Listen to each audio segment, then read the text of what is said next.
नमस्कार फ्रेंड्स, आज मैं बता रही हूँ कि हम कहीं पर भी जाते हैं, किसी धार्मिक स्थान पर जाते हैं तो सबसे पहले हम मस्तक झुकाते हैं। सीढ़ियों पर अंदर जाते हैं तो मूर्तियों के सामने या कोई भी हमारा जो इष्ट देव है उसके सामने हम सबसे पहले नीचे देखते हैं, फिर ऊपर देखते हैं।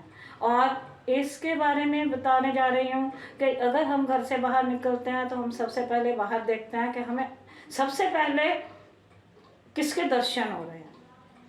और अगर कोई, ये हमारे समाज में एक बात प्रचलित है कि अगर सामने से ब्राह्मण मिल गया है तो हमारा काम में सफल नहीं होंगे। ऐसी कोई बात नहीं है।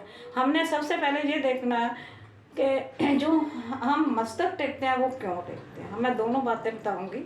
अगर हमने मस्तक नीचे देखा है, जो भी धार्मिक स्थान पर आता है, चाहे वह चोर है, जहाँ गलत विचारों वाला है, कैसा भी है, लेकिन 2 मिनट के लिए 3 मिनट के लिए तो उसका मन जो है वो पवित्र हो जाता है।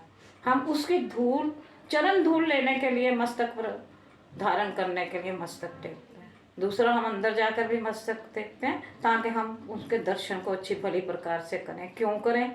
ब्राह्मण हमें आगे से मिल जाता है तो कोई बात नहीं। ब्राह्मण शब्द का अर्थ है विद्वान।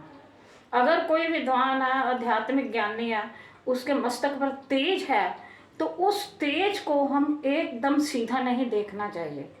जैसे एक सूरज है, सूरज की तरफ हम, अगर वो पूरी अपने जोर पर है, दोपहर का टाइम है, हम उसकी तरफ देखेंगे, हमारी आंखों की रोशनी कम है, और अगर हम उसको देखेंगे तो वो हमारी आंखों की रोशनी पर असर करेगी।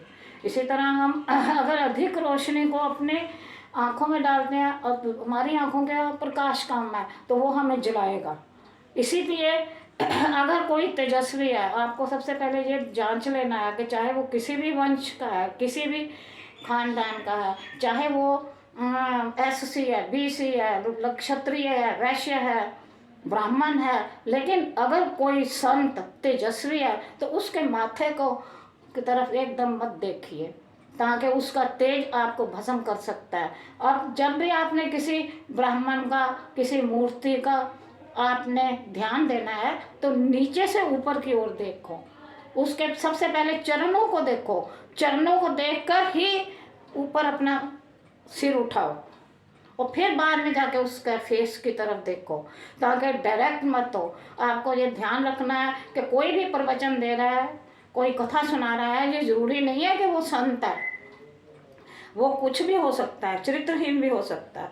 आपको जब तक विश्वास ना हो तब तक उसके लिए थोड़ा वेट करो, प्रतीक्षा करो और बाद में उसके करो। इसीलिए हम मंदिर में जाते हैं और कहीं भी जाते हैं तो हम पहले झुकते हैं और फिर ऊपर अपना सिर उठाते हैं, ताकि हम बाद में उसके दर्शन कर सकें। तो इन बातों का हमें ध्यान रखना है। मैं अपने नेक्स्ट वीडियो में बताऊंगी कि प्रणाम करने का वैज्ञानिक कारण क्या है और इसका हमारे पर क्या प्रभाव पड़ता है।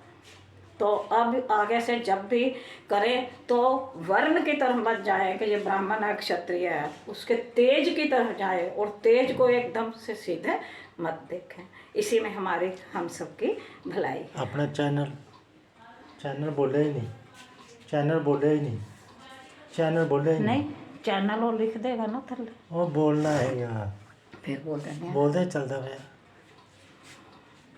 फिर स्टार्ट तो करो। स्टार्ट है। तो आप मेरे YouTube चैनल उषा जोली की रसोई एंड टैलेंट को अवश्य सब्सक्राइब करें और मेरे आगे आने वाली वीडियोस को देखें।